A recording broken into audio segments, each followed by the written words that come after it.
உங்கள் சம்பளத்தை ஏற்றிடுவீங்களா அப்படின்லாம் கேட்டாங்க ஃபஸ்ட்டு. கண்டிப்பாக முதல் கண்டிஷன் சம்பளம் ஏறாது, அதே சம்பளம் தான், அதை உறுதியளிக்கிறேன். ஏன்னா இந்த பட்ஜெட்டில் இப்படி தான் எடுக்கணும்.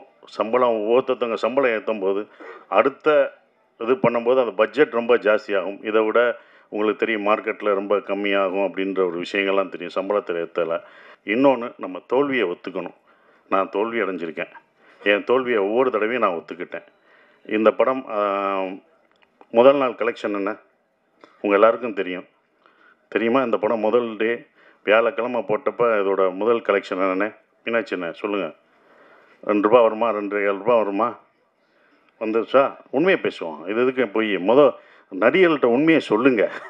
எவ்வளோ ஓடி இருக்குன்னு சொல்லுங்கள். ஏன் மறைக்காதீங்க.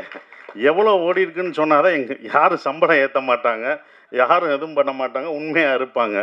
அப்போ நீங்கள் ஒவ்வொரு தடவையும் சொல்லும்ப தான் சார் இந்த 2.5 ஏன் நான் சொல்கிறேன்னா, முதல் நாள் இந்த படத்தோட கலெக்ஷன் 2.5 அப்படின்னா என்னோடய மொத்த படம் ஒரு படம் வந்து 2.5 தான் கலெக்ட் ஆகிருக்கு. அதை நான் தெரிஞ்சுக்கிட்டேன். ஸோ என்னுடைய இந்த படம் ஒரு படம் 2.5க்கும் ஓடி இருக்குது, இப்போ பல கோடிக்கு ஓடி இருக்குது.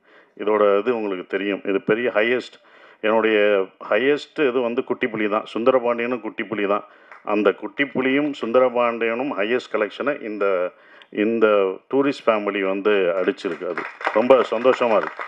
அப்போ ஒரு நம்பிக்கையை கொடுக்குறத நான் இதை ஏன் இவ்வளோ தூரம் சொல்கிறேன்னா, இனி வரும் நம்மளுக்கு நம்பிக்கை என்றைக்கும் விடாமுயற்சியோட விட்டு கொடுக்கக்கூடாது. அந்த நம்பிக்கை கொடுக்குறதா ஒரு 5 பேருக்கு நம்பிக்கை கொடுத்தா எனக்கு சந்தோஷமாக இருக்கும்னு நான் நினைக்கிறேன். அந்த பொறுமையும் இதுதான். ஏன்னா இது படம் ஆரம்பிக்கும் போதே யுவராஜ் தான் ரொம்ப கான்ஃபிடெண்ட்டாக இருந்தார். எங்கள் ப்ரொடியூசர் சொன்னார், சார் உங்களுடைய இது என்ன ஞாபகம் இருக்குமான்னு தெரில,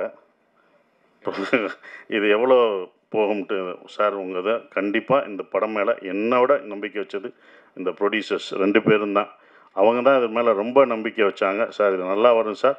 எனக்கு சுந்தரபாண்டியன் உங்களை எப்படி எல்லாருக்கும் பிடிச்சதோ, சின்ன பசங்கள்லேருந்து வயசானவங்க வரைக்கும் உங்களுக்கு எப்படி பிடிச்சதோ, இந்த படத்தில் வர தர்மதாஸ் கேரக்டர் எல்லாருக்கும் பிடிக்கும் சார்னு தேட்டரில் போய் பார்க்கும்போது அதை உணர்ந்தோம். ஒவ்வொரு தேட்டரும் படும்போது மக்கள் வந்து ரொம்ப நாளைக்கு அப்புறம் குடும்பமாக ஒரு தேட்டரில் வந்து படம் பார்க்குறேன். எல்லாம் ஓடிடியில் இருக்காங்க, வீட்டில் இருக்காங்கன்னு நினச்சிட்டு இருந்தோம்.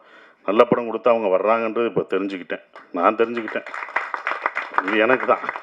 அப்போ எல்லோரும் தெரிஞ்சுக்கணுங்க. அப்போ ஃபேமிலியாக வர்றாங்க. ஏன்னா இவ்வளோ வர்றாங்க அப்படின்னும் போது அவங்க நல்ல படம் இந்த மாதிரி குடும்பத்தோடு ஒரு படம் பார்க்கலான்ற நம்பிக்கை கொடுத்துருக்கு.